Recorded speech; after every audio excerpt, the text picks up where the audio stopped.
another video natin naman ngayon mga idol. Bali, bago yan na side mirror ni tropa.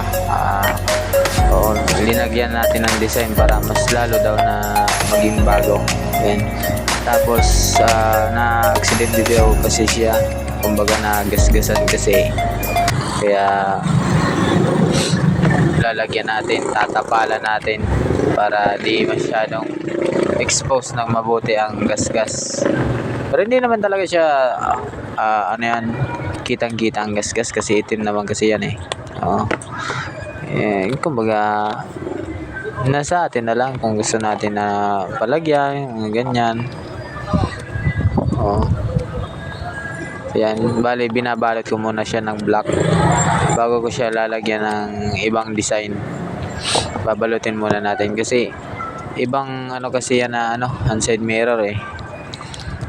Ibang texture ng plastic. Bali sabi nga ng iba, mga bungog daw, hindi glossy, mga matte. Hindi makapit ang sticker kapag linagyan mo. Kaya ang paraan ko talaga dyan, nilalagyan ko talaga muna siya ng ibang kulay para yung design niya is talagang makapit. Kumbaga binabanigan, kumbaga sa Bicol. Sinasapinan.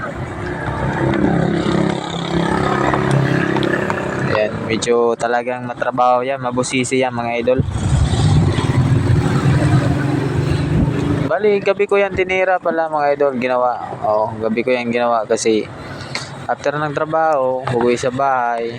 Minsan wala pa naman na report kasing gagawin. Yan ang inaabalaan ko.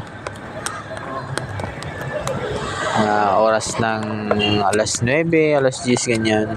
Overtime, kumbaga. Para sa pambuhay-buhay mga idol. Support nyo na lang ako mga idol kung sakali naman na gusto nyo akong bigyan ng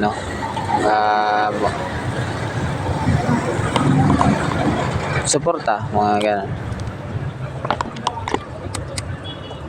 Please na lang mga idol, like and share my video, YouTube, TikTok and Facebook channel, Facebook account. Like and share na lang po mga idol. Yan, ito na po pala yung yung result natin mga idol. Bali natapos ko na. Yan. Diba? Ayos na mga idol.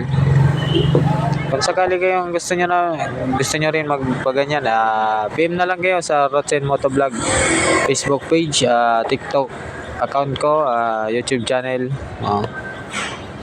Huwag kayong magkatubili na mag-PM sa akin. Yan. Ito na po pala yung resulta natin. Yan ang konti-unti nating tinrabaho noon. Last year pa yan. Ito try natin mga idol kung hanggang saan, hanggang kailan ang tatagalan ng ating mga sticker ng quality.